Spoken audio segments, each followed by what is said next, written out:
144th ug 148th Malasakit Center sa nasod ang giablihan na karong semana sa Palawan.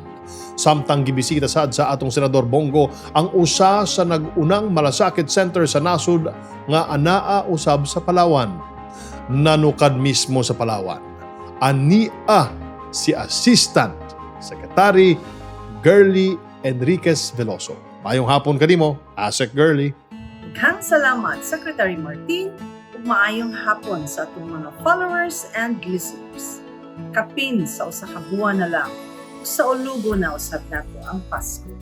Apan sa dili pa moabot ang Pasko, padayon ang paghatag ug pinaskuhan ni Presidente Duterte o Senator Bongo sa mga Pilipino, pinaagi sa pag-abli ng mga malasakit centers sa nasod.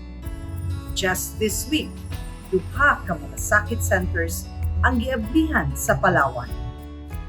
Niadtong November 3, giablihan ang ika-147 malasakit center diri sa Culion Sanitarium and General Hospital sa Culion, Palawan.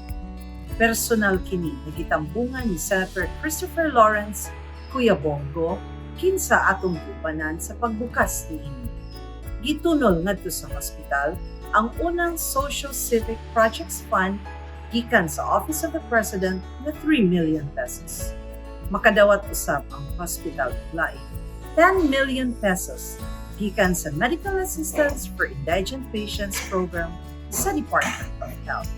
Sa susamang adlaw, nibisita si Senator Bongo sa Malasakit Center sa Ospital ng Palawan sa Barangay San Miguel, Puerto Princesa, Palawan.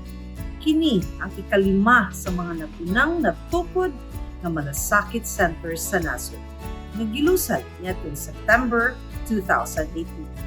Sa pagbisita ni Senator Bongo, gitunol ngadto sa hospital ang dugang pundo na 3 million pesos alang sa mga beneficiaries sa malasakit center. Makadawat usab ang malasakit center sa hospital ug laing 5 million pesos gikan sa MAIP sa DOH program.